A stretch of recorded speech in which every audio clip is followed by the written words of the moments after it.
digne de louange. Ma première veillée à Akafel, c'était le 10 mars 2016. Il faut dire que j'allais prier avant dans une communauté et l'endroit était tellement éloigné que je priais, je disais au Seigneur, montre-moi un endroit où il faut prier, au moins sur Bergerville.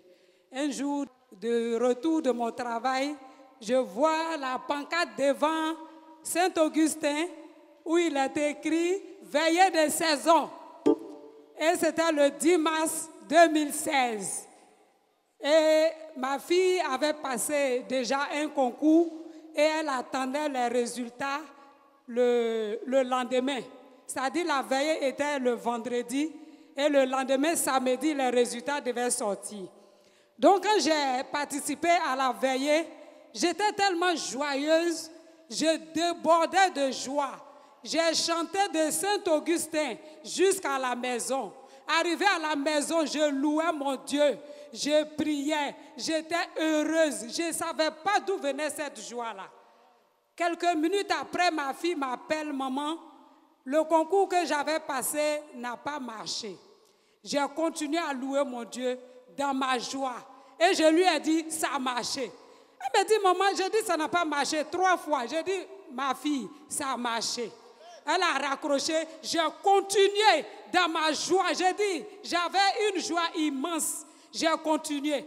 Quelques heures après, elle m'appelle encore. Ah, maman, pour des raisons techniques, les résultats ont été annulés. Ils seront reprogrammés. J'ai dit, oh yes. Comme mon papa aime le dire, la veille des saisons que j'avais suivies, j'ai entendu ce mot-là, oh yes. J'ai dit, oh yes. Jésus, tu es au rendez-vous avec moi, on est au COI. Et j'ai dit au Seigneur, ma fille vient de m'appeler. Elle dit, ils vont reprogrammer encore les résultats. Son nom est écrit parce que j'ai déjà prophétisé. Une semaine après, elle m'appelle encore. Maman, mon concours a marché.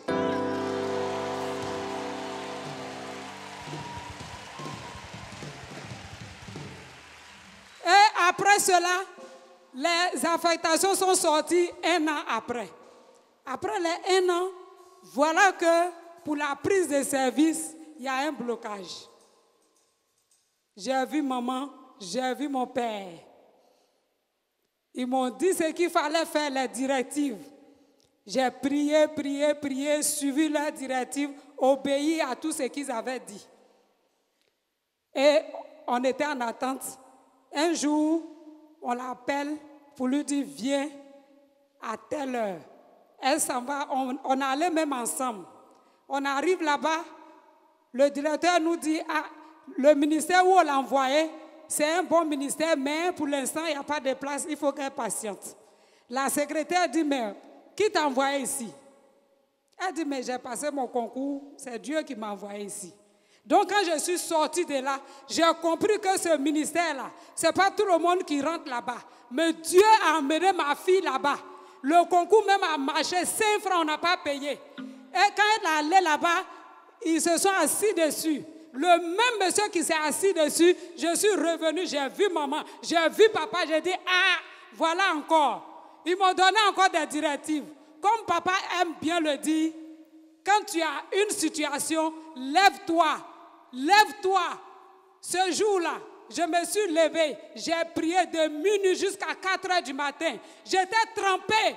Quand j'ai fini le lendemain, je me lave, je vais au travail.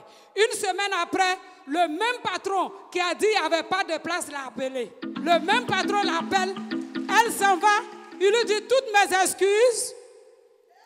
excuses. Voilà vos papiers signés. Vous êtes affectés. Votre prise de service. Donc l'année là, c'est l'année 2020. C'est 20 sur 20. Je vais exhorter quelqu'un à être patient. Parce que je vais vous dire, ça a duré 3 ans, cette histoire-là. Et le directeur lui dit, ton Dieu que tu pries là, continue de prier. C'est ce qu'il a dit à ma fille. Donc aujourd'hui, elle a pris service. Je rends gloire à Dieu. Je dis merci à mes parents spirituels. Quel que soit ce que tu vois, Jésus est au contrôle. Jésus est au contrôle. Jésus est au contrôle. Quel que soit soit ce que tu vis, Jésus est au contrôle, Jésus est au contrôle, Jésus est au contrôle.